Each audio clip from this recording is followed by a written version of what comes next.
vamos entrar também politicamente no Estado e vou estender, pretendo estender essa conversa, vereador, até o Brasil todo, esse momento que nós estamos vivendo. André Regis, vereador do Recife, presidente da Comissão de Educação, Cultura, Turismo e Esportes, aqui da Câmara Municipal. Enquanto acadêmico da Universidade Federal de Pernambuco, obteve os títulos de bacharel em Direito em 1995, mestre em Ciência Política em 1997 e doutor em Direito em 2003. Do PSDB em Pernambuco, o professor universitário André Regis entrou para a Câmara nas eleições de 2012, conseguindo 7.273 votos e foi reeleito este ano com 8.702 votos. São os números que nós temos aqui. Muito obrigado, vereador, pelo comparecimento para essa entrevista. Eu quero colocar aqui o telefone da Rádio Olinda à disposição. Quem quiser formular pergunta ao vereador, pode ligar. É o 3444-7979, 3444-7979. Vereador André Regis, muito bom dia, muito obrigado, antecipadamente. Bom dia, Luciano Duarte, todos os amigos da Rádio Olinda. É um grande prazer estar de volta ao seu programa. Muito obrigado pela calorosa apresentação, inclusive. Vereador André Regis, a Câmara Municipal do Recife, né, ela vem, na opinião do vereador, correspondendo plenamente à expectativa do eleitor, do povo do Recife. O trabalho que ela faz político é um trabalho que o senhor sempre visualizou, entendeu? Até chegar a casa, entendeu?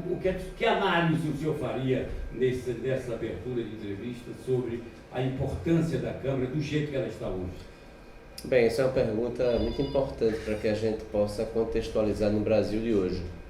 Eu acredito que ela não corresponde por questões estruturais, inclusive. Na medida em que a principal função do vereador é a de fiscalizar o executivo, depois que ele fiscaliza, a segunda mais importante missão do vereador é de legislar, de propor leis. Eu posso dizer categoricamente hoje que o nosso problema não são leis, não faltam leis. Nós temos leis em excesso. Muitas vezes essas leis, inclusive, não são cumpridas. Eu acredito que o principal papel que a população, inclusive, espera de um vereador é o de fiscalizar o executivo, fiscalizar o prefeito.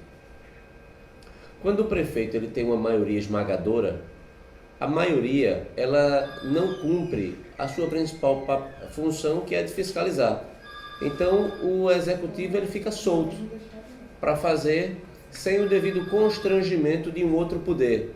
Porque a ideia, quando se pensou em legislativo, executivo e judiciário, é um poder freando o outro.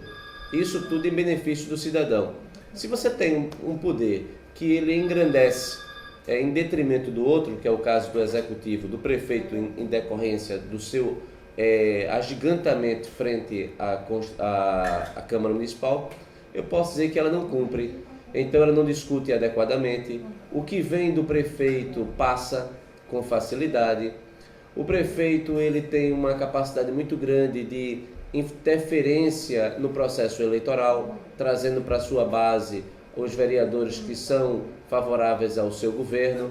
Isso, como compensa do ponto de vista político, faz com que os vereadores da base, chamadas da base do prefeito, votem sem o devido cuidado com o contribuinte. Então eu sou muito cético em relação aos papéis das câmaras municipais. Repito, esse não é um problema do Recife, esse é um problema geral de todas as nossas câmaras municipais. E se você ainda considerar, Luciano, que a Câmara Municipal ela é sócia da arrecadação do prefeito, da prefeitura, ela dificilmente ela funciona como aquele entrave ao aumento de carga tributária. Porque toda vez que aumentar a receita da prefeitura, aumenta também da Câmara. Isso é um problema nacional, estrutural, que depende de uma reforma na Constituição. Muito bem. Vereador, uma outra coisa, eu entendo que se a Câmara ela é atuante, e se ela fiscaliza ao pé da letra, ela só tem que valorizar o trabalho do prefeito. Se o executivo está atuando corretamente, está trabalhando em benefício do povo, e se existe uma Câmara de Vereadores que fiscaliza, né, que opina, então essa Câmara só tem a valorizar a atuação do prefeito do executivo ou não?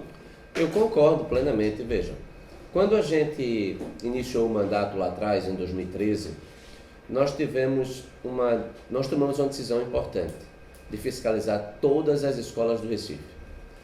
São mais de 300 unidades. Porque 309, eu entrevistei ainda há pouco o secretário de Educação, 309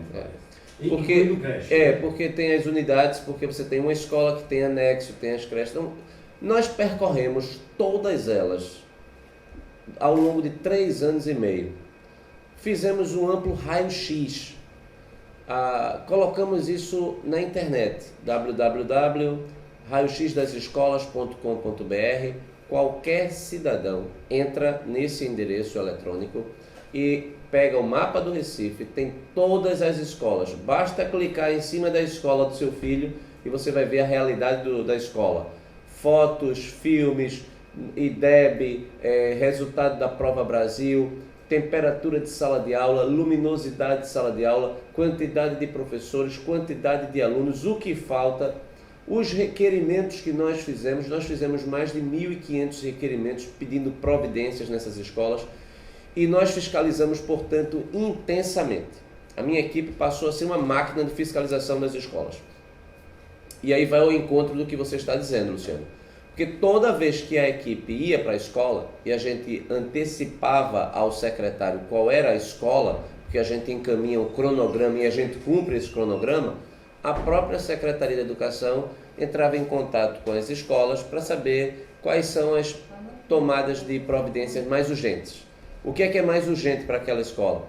Então nós conseguimos, com a nossa ação e com os nossos requerimentos, fazer com que houvesse uma regularização na entrega de fardamento, uma melhora na entrega do kit escolar, uma maior atenção da prefeitura com a escola, resultando numa melhor gestão. Claro, se você tem um auditor externo, como é o nosso caso, fiscalizando diariamente, o secretário ele não pode dizer que não sabe que o problema existe, porque toda vez que a gente aprova um requerimento, Luciano, esse requerimento pedindo providências, ele é encaminhado ao Ministério Público. Perfeito. A Promotoria da Educação sabe o que é que nós estamos fazendo. O prefeito e o secretário, eles sabem que o Ministério Público também sabe. Então, dessa forma, a fiscalização impulsiona uma melhor gestão. E se mais vereadores estivessem fazendo isso em outras áreas, eu tenho certeza que a prefeitura ela teria um trato melhor com a coisa pública. Porque quando se olha, quando se fiscaliza, quando se inclusive denuncia, como é o nosso caso, ao Ministério Público, como por exemplo, nós denunciamos a paralisação da obra do Geraldão. Estava lá parado, um verdadeiro piscinão para dengue. Eu estava vindo para cá, hoje nós estamos já com a nossa preocupação hoje, dengue, zika, porque a época, né? Há um ano atrás nós estávamos, menos do que isso, dentro do Geraldão, denunciando que era um grande piscinão, estava parada a obra e ali era um mosquito Aedes aegypti para lá e para cá. E a prefeitura, depois da nossa denúncia, começou a agir, o Ministério Público atuando, o Tribunal de Contas atuando, o Tribunal de Contas da União atuando, porque nós denunciamos a todos esses órgãos, e aí eu tenho a satisfação depois de retornar ao Geraldão e ver a obra não mais parada e a obra andando. Então, o papel de fiscalização do vereador, seja de qualquer cidade, Olinda, Recife, Jaboatão, qualquer cidade é a sua atuação mais importante. Muito bem. Ouvinte, você está acompanhando aí a entrevista e o pensamento de André Regis, e como é importante o vereador em uma cidade. Não é só para ir para lá, para brincar, para criticar, para não construir, para não opinar positivamente, mostrando soluções. Eu acho que o vereador tem que atuar dessa maneira. Pode até criticar, entendeu? Agora, tem que olhar o todo, a cidade, o povo. E você, aí, viu, André, eu queria colocar esse seguinte ponto. E você, eleitor, que votou em André Regis, você deve cobrar dele também. Se você tem algo a reclamar, não pega o microfone numa rádio, ou mande uma nota para o jornal, ou vá para a televisão, porque a primeira coisa que aparece na hora que alguém quer denunciar algo, ou critica o governador, ou critica o prefeito da cidade. O governo tem os deputados, tem os secretários. O prefeito tem os vereadores e tem os secretários também. Então, eu acho que o grande ponto é o eleitor procurar o vereador. Essa ligação, com certeza. Eu acho que ela tem que existir sempre. Sempre. Não é? E o vereador não tem por que reclamar. Se alguém chegar lá, André, vim aqui reclamar isso, aí o André pega e toca para frente. Então, esse elo de eleitor, de cidadão com vereador, eu acho que ele tem que aumentar. Ou não, André? Com certeza. E já vem acontecendo. No nosso caso, nós temos uma fanpage no Facebook, onde dá para você ter um relacionamento horizontal com o eleitor. Isso. De igual para igual. Não é a televisão que você fala e todo mundo recebe. Nas redes sociais, você fala e você recebe o feedback. Então, quantas vezes nós já tomamos alguma medida, nós já fizemos alguma fiscalização, nós já apresentamos algum requerimento, justamente porque um eleitor, ele entrou na fanpage, ele foi lá, tem lá a parte de comunicação, claro, de mandar a mensagem, mandou a mensagem: vereador, apareça aqui na nossa escola, que tem um alto risco de desabamento de um muro. Esse muro, a própria prefeitura já reconheceu o risco de desabamento. E aí você vai lá, você constata, você filma, você fotografa, você vai para a tribuna, você usa a tribuna, você chama a imprensa, você utiliza a própria rede social, o próprio Facebook ou Twitter ou outra rede para propagar aquela situação, e em decorrência disso a prefeitura vai e age. Então, hoje é muito fácil você entrar em contato comigo. Basta entrar no Facebook e mandar lá, também pode mandar por e-mail, tem gente que só utiliza o e-mail, também chega lá na nossa página www.andreregis.com.br, tem lá a forma como falar comigo, a forma como falar com os meus assessores. A transparência, Luciano, é algo que precisa ser valorizada. Isso. Tudo que a gente faz, a gente deixa transparente. Afinal de contas, o sentimento geral hoje é de transparência, é de respeito ao contribuinte que paga a conta, respeito ao cidadão. Agora, é evidente que ninguém sozinho consegue mudar o mundo. É preciso que haja apoio. E se o cidadão, se o eleitor, ele não está disposto a dar a sua cota de participação, dentro de uma postura mais propositiva, mais ativa, mais de apoiamento mesmo, o representante, ele não tem a mesma força se houvesse o reconhecimento público que ele tem por trás dele, a opinião pública. Então, eu pauto minha conduta pública, minha ação política pelo respeito profundo à opinião pública, à vontade do cidadão. Não foi por outro motivo que você mencionou aí a nossa reeleição, fazendo uma campanha limpa, bonita, propositiva, uma campanha completamente em sintonia com os novos tempos. André, veja aqui, eu já falei, né? 2012, até 2012, quando você conseguiu o primeiro mandato, como é que foi o André Regis, os bastidores, fora o mandato? Como é que foi a atuação de bastidor? Sempre ligado ao PSDB ou não? Não. Sempre. Eu sempre quis entrar na política desde pequeno. Não é uma coisa que apareceu depois de repente.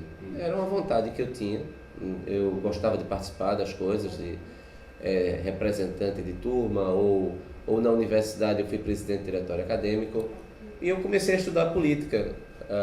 Fiz mestrado em ciência política, defendi tese, depois eu ganhei uma bolsa para fazer o PhD em ciência política nos Estados Unidos, eu fui fazer lá em Nova York e retirei o título, ganhei o título de PhD em ciência política, tudo pago inclusive pelo contribuinte brasileiro, porque eu ganhei uma bolsa do Ministério da Educação, assumi o compromisso de voltar para o Brasil e de permanecer dentro de uma universidade brasileira o tempo que o governo brasileiro me financiou em Nova York. E quando eu voltei, eu voltei para a universidade e, com o passar do tempo, aquele desejo de participar do debate político ele foi amadurecendo até que eu disputei a eleição em 2008, primeira eleição. Sim. Eu perdi uma eleição em 2008, eu fui primeiro suplente de vereador já pelo PSDB, eu tive 5.358 votos, eu fui o primeiro suplente, foi uma votação muito expressiva, inclusive eu teria entrado na eleição de 2012 e teria entrado novamente na eleição de 2016 com a mesma votação de 2008, que eu não entrei. Ou seja, o partido só fez um e eu fiquei em segundo. Quando eu fui para suplência, o PSDB, a quem eu tenho um vínculo, porque eu acredito no PSDB, eu não fui para o PSDB porque eu achava que era mais fácil ser eleito pelo PSDB. Inclusive porque não era. Era muito mais difícil. Eu sabia que eu teria uma boa votação e eu provavelmente ganharia o mandato se eu tivesse escolhido uma dessas legendas pequenas. Mas essas legendas pequenas, elas não defendem ideias. Elas não têm compromisso com nada. E eu me associei a um partido que eu acredito que durante o governo de Fernando Henrique Cardoso desempenhou um papel muito importante. O presidente Fernando Henrique, ele também foi uma pessoa que participou da elaboração da minha tese de doutoramento nos Estados Unidos. Ele foi muito simpático, muito gentil, inclusive escreveu o prefácio do meu livro sobre o federalismo.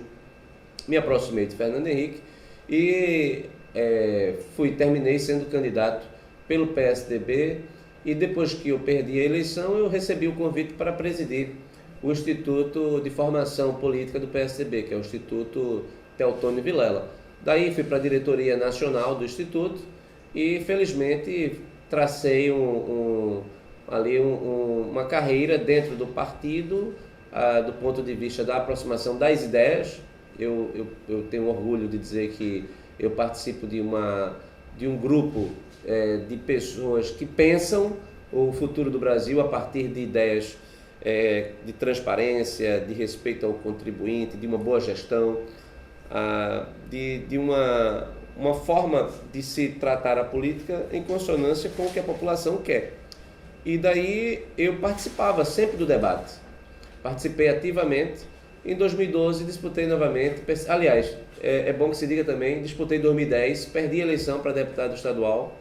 Foi uma campanha onde eu não tive muitos votos, eu tive pouco menos do que 10 mil votos, mas porque eu fiz uma campanha somente no Recife. Aquilo também me deu muito aprendizado, porque você termina aprendendo com os seus erros, você não só aprende com os seus acertos.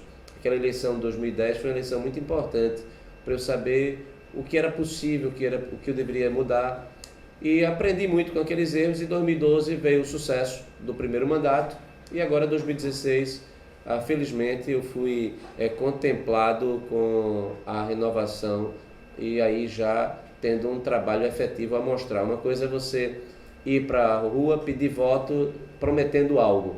Outra coisa é você voltar para a rua mostrando o que você fez e pedindo para continuar o trabalho que foi iniciado. Então, felizmente, eu tive a honra de ter sido contemplado com a renovação do mandato. Muito bem. Olha, eu vou para um intervalo, viu, Vite? Já falamos sobre a atuação de André Regis na Câmara Municipal, como ele iniciou a carreira dele, que é uma carreira nova, ele é jovem, né? Aliás, no PSDB em Pernambuco, conta não só com o André, mas conta também com o nosso querido o Coelho, que também é outra figura fantástica. E eu acho que o momento do PSDB no Brasil, eu acho que é um bom momento. Nós vamos falar sobre isso na segunda fase do programa, que eu vou entrar em assuntos nacionais, e vou tocar também no assunto com relação ao aumento da taxa de lixo, que o André Regis foi o único vereador que votou contra. Já a gente volta então para seguir essa entrevista com um jovem vereador do PSDB do Recife, André Regis. Nós não costumávamos lançar candidatura própria para a Prefeitura do Recife e nós lançamos Daniel Coelho e deu certo. Daniel ficou em segundo. Foi uma campanha onde ele cresceu bastante, onde o partido cresceu junto com ele.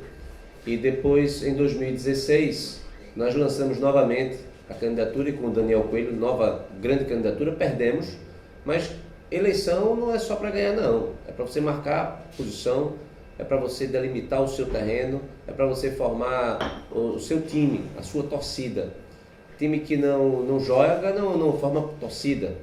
Então, o PSDB ele cresceu, aumentamos o nosso tamanho, a nossa musculatura. Isso também refletirá agora em 2018, porque em 2018 nós lançaremos candidatura própria também aos cargos majoritários. Isso está muito bem colocado do ponto de vista da direção partidária, estadual, nacional, o local. Então, com o fato do PSDB ter sido o partido que mais cresceu nacionalmente, isso anima a todos. E o que aconteceu também ao longo dos últimos anos é que o PSDB e o PT, eles passaram a se rivalizar e a polarizar a política nacional. Então, quando o PT subiu, o PSDB desceu. E como são partidos antagônicos, agora que o PT sumiu, o PSDB ocupou o espaço. E tudo indica que nós recuperaremos a presidência da República em 2018. É o único partido, praticamente, que tem quadros, e muitos quadros, que podem disputar a presidência da República com o sentimento da população que é uma candidatura preparada e segura. Então, nós estamos vivendo um bom momento. Nesse último final de semana eu estive em Brasília com o Fernando Henrique Cardoso, com o Geraldo Alckmin, com o senador José Aníbal, com José Serra, ou as grandes lideranças do PSDB se reuniram com os novos prefeitos da cidade, das cidades, como por exemplo João Dória, que foi um fenômeno nessa eleição, ganhou no primeiro turno, primeira vez que um pré-candidato a prefeito ganha no primeiro turno na cidade de São Paulo, que é a terceira eleição mais importante do Brasil. Ganhamos no Sul com Nelson Marquesan. A eleição de São Paulo, ela sinaliza a presidência da República, é uma eleição que sinaliza para a presidência da República, não, André? Eu acredito que sim, e inclusive, veja, o PSDB governa São Paulo, e governando a cidade de São Paulo, temos 7 capitais, temos 6 governos de estado e 7 capitais, é o partido que mais governa pessoas hoje no Brasil, nessa virada pós-impeachment. Então, eu acredito que é um grande momento, sim. O partido precisa ter também, nesse momento, a serenidade para escolher bem o candidato. Eu acredito que seria muito importante se a gente tivesse um sistema de prévias, como acontece nos Estados Unidos, onde você possibilita que não apenas os quadros tradicionais tenham chance, mas os novos quadros também possam desafiar os quadros mais antigos. E um sistema de prévia, nesse sentido, prévias dentro do PSDB é o que eu defendo. Eu acredito que esse é o futuro para que o partido ele seja oxigenado também, porque há um envelhecimento natural dos nossos quadros. Nós temos grandes quadros que vão precisar passar a essas posições para os quadros mais jovens, e a gente tem que fazer um trabalho bem estruturado do ponto de vista de se passar o bastão. Então, eu defendo prévias, inclusive, para que o PSDB, inclusive, atraia mais pessoas e que faça com que o partido seja mais enraizado e mais aberto à população. Perfeito. André Regis, nós temos aqui várias reformas anunciadas, não é? E vamos entrar agora nessa, eu queria ouvir a sua opinião, jovem e importante, PEC do teto, PEC, reforma da política, reforma da Previdência, reforma trabalhista, judiciária, anistia a Caixa 2, que graças a Deus parece que agora nós vamos ter uma parada aí, pelo que aconteceu domingo naquela entrevista coletiva, abuso de poder que o Renan está querendo, né, apreciar o mais depressa possível, super salários, enfim, e vamos dar uma geral disso aí, para o ouvinte, para o seu eleitor, entender que você é vereador do Recife, mas você é um político antenado. São essas informações que eu tenho. Então vamos falar sobre tudo isso aqui agora. Por favor, André Regis. Bem, quanto à PEC do teto, ela é fundamental.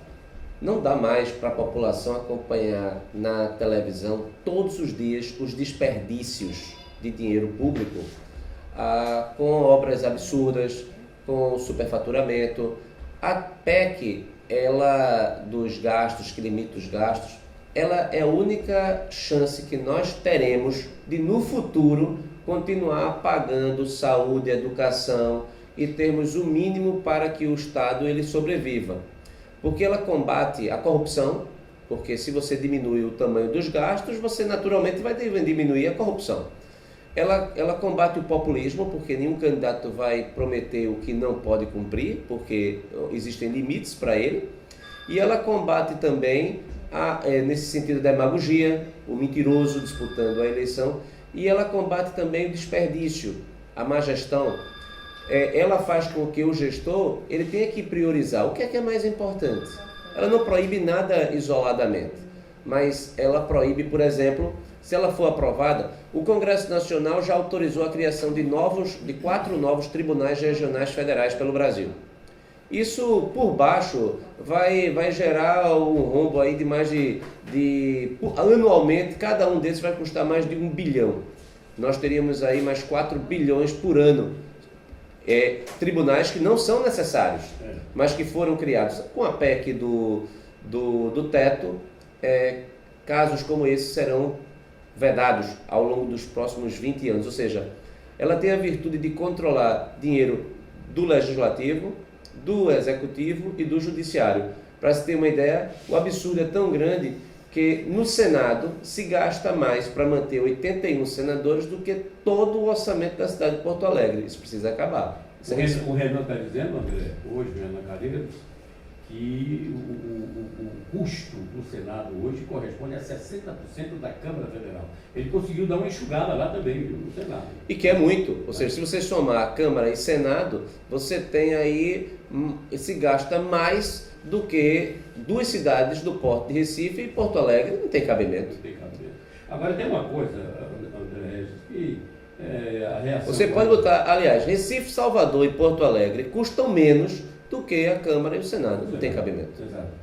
A reclamação é com relação também ao tempo, são 20 anos. Mas o presidente Temer já disse o seguinte: se o Brasil consegue uma melhora econômica daqui a 4, 5 anos, é claro que o Congresso tem poder para mudar tudo isso, o novo governo tem poder de mexer e alterar esse período de 20 anos. A grande reclamação, André, está também nesse negócio de 20 anos, esse tempo de 20 anos. Olha, ela é de 20 anos porque ela é moderada, Luciano. Porque ela não conserta para hoje. Nós estamos com um rombo de mais de 170 bilhões por ano. Está congelando já no dinheiro que você não tem.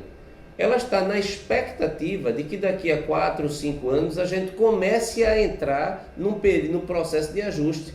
Nós não estamos fazendo algo drástico como foi feito na Grécia, por exemplo. Esse tempo foi analisado, foi buscado através de um estudo. Claro, é estudo para que a gente possa equilibrar para o futuro, por isso que ela é moderada. É uma PEC que ela é necessária, mas ela não é suficiente. E aí, por exemplo, entra a questão da PEC da Previdência, que tem que ser aprovada também. A população está envelhecendo e está vivendo muito. Isso é bom, mas isso também muda a questão da Previdência. Porque no início do século XX, uma pessoa que chegasse aos 40 anos já seria considerada uma pessoa que viveu muito. Depois hoje uma pessoa com 40 anos não está nem na metade da vida. Então daqui a pouco a quantidade de pessoas que irão superar nos próximos anos a casa dos 100 anos é de milhares de pessoas. Isso é bom, isso não é ruim. Sendo que se a pessoa vai viver mais de 100 anos, como é que ela vai poder se aposentar aos 50? Aos 55? Não tem como.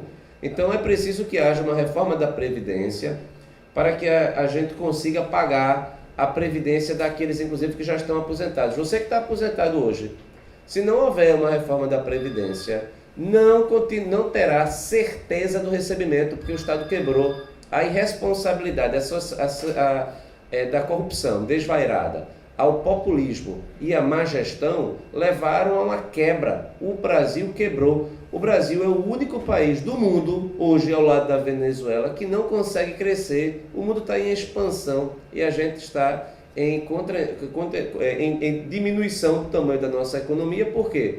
Por conta desses problemas que essas reformas procuram atacar de frente, fazendo com que haja maior capacidade de enfrentamento. Agora, todas essas reformas que você mencionou, eu diria que elas são importantes, mas o fundamental é a educação. Se a gente não investir na educação, se a educação, Luciano, não for prioridade, o Brasil não tem jeito. O Brasil não conseguirá competir.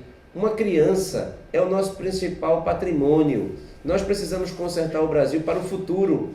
E se não houver um investimento maciço em educação, a criança pobre ter a certeza, o seu pai ter a certeza que quando ela vai para uma escola pública, ela pode sair um médico, se isso não for realidade, é porque esse sistema não presta, ele é injusto, ele é opressor, ele é violador de direitos humanos. Essa reforma aí, anunciada por ministro da Mendonça Filho, alguma restrição contra essa reforma? Não, eu sou a favor, agora ela já é para o menino grande, né? Ela já é para o ensino médio. E a grande revolução é para a primeira infância. Você que está me ouvindo agora, e você tem uma criança em casa, na casa de 1, 2, 3, 4, 5 anos, a primeira infância, você sabe o que eu estou dizendo. Ela aprende tudo. O que se ensinar para uma criança na primeira infância, ela aprende. E ela aprende sem saber que está aprendendo. Dê um smartphone, deixa um smartphone na mão de uma criança, ela abre, ela quebra a sua senha, ela faz o download do aplicativo. Você nunca ensinou isso. Ela pinta e borda, como se dizia antigamente. Mas por quê? Porque ela é uma máquina de aprendizado. Nós não valorizamos a primeira infância, nós deixamos a criança abandonada, depois não damos uma escola adequada, ela chega na idade adulta, aí vem com o discurso de querer consertar por cotas. Ninguém quer cota não. O que o povo quer é igualdade de oportunidade na competição.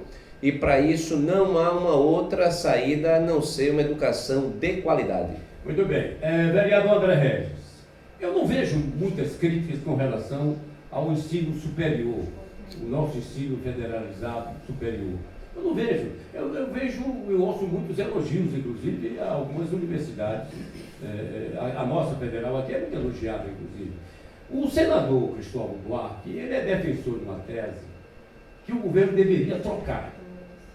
Tirar o superior e deixar com a iniciativa privada e tomar conta da primeira escola. Entendeu? Federalizar, assumir esse controle da educação inicial, básica do Brasil. Essa ideia de Cristóvão Buarque é muito discutida no Senado. Você já deve ter ouvido falar a respeito, não, André? Já sim, o senador Cristóvão Buarque, inclusive, ele, ao saber do nosso raio-x das escolas, ele nos procurou, ele me convidou para ir lá em Brasília. Eu fui 2 ocasiões ao gabinete dele no Senado, discutimos, apresentei o nosso raio-x das escolas do Recife, que é www.raioxdasescolas.com.br. Ele ficou impressionado com o trabalho que a gente fez e eu posso dizer que eu comungo com essa utopia dele. É uma utopia, porque agora é uma utopia necessária. A federalização significaria que toda escola pública ela tivesse o mesmo padrão e ela fosse cuidada pelo governo federal. Então, ele até utiliza a imagem de que se uma agência do Banco do Brasil ela é igual em toda parte do Brasil, por que uma escola não poderia? Eu acredito que ele está certo nesse sentido.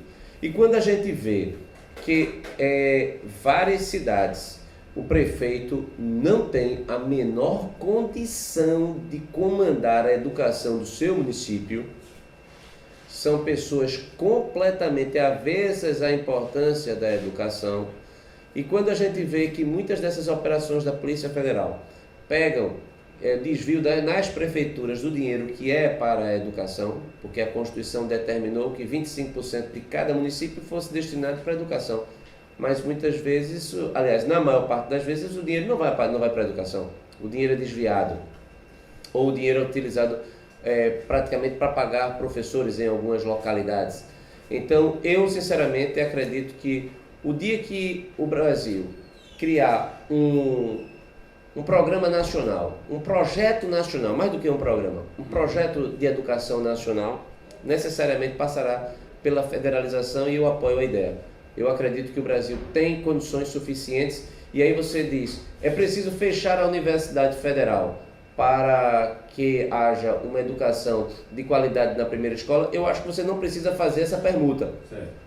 Agora, eu acredito, porque as universidades federais elas deveriam também ter condições de buscar outras receitas.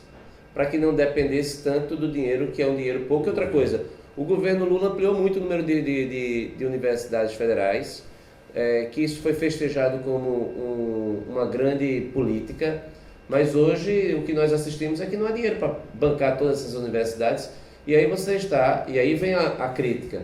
Se você coloca mais dinheiro para as universidades federais, será que isso não vai faltar para a primeira infância? Hoje não há essa preocupação, porque a escola pública, o ensino fundamental, ele é de competência do município. Então o Fundamental 1, o Fundamental 2 é competência, não é da União, é do município. Então a União se preocupa com o que é próprio dela, que é o ensino superior. Mas se houvesse a inversão, eu acredito também que aí iria haver uma discussão de repartição tributária.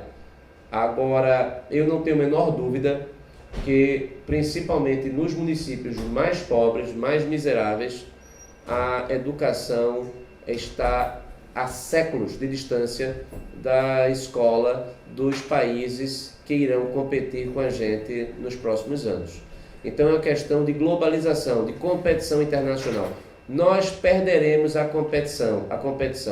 O nosso trabalhador não terá a produtividade e a competitividade se a escola não for alterada para que o filho do pobre tenha uma escola tão boa quanto o filho do rico. É a única chance que o Brasil tem de entrar para o clube dos países prósperos, civilizados, livres, democráticos, é através da educação. É a base, é o alicerce. Vereador, eu tenho apenas 2 minutinhos só, só, e eu queria fazer, é muita coisa, depois a gente vai fazer um outro debate, porque é muito bom a gente entrevistar uma pessoa que tem condição de dizer aquilo que você ouvinte, entendeu? Preciso ouvir, essa que é a verdade. Vereador, como é que foi esse negócio da taxa do lixo? O senhor votou contra porque nós temos 2 minutinhos só. Bem, eu votei contra porque o prefeito disputou a eleição, ele disse que não iria aumentar a carga tributária, ele não antecipou que iria aumentar, que quando o cidadão recebesse o carnê do IPTU, o carnê do IPTU estivesse mais caro, porque haveria não apenas a correção da inflação, mas também o valor adicionado pela mudança do tributo, o nome do tributo. Então, não é somente mudar o nome do tributo, que aí foi um artifício para ter mais receita. A Câmara Municipal, estranhamente, chancelou isso em menos de uma semana, Luciano.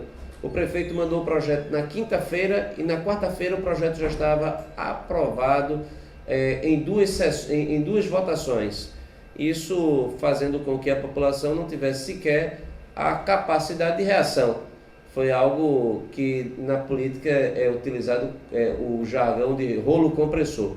E como eu assumi o compromisso ao longo das minhas eleições de respeitar o contribuinte, respeitar quem paga a conta, eu não acredito que a pessoa vai ficar contente ao receber o carnê do IPTU mais caro no próximo ano, porque o prefeito não fez o dever de casa, que é reduzir os itens supérfluos da prefeitura, redução de cargos comissionados, redução do desperdício.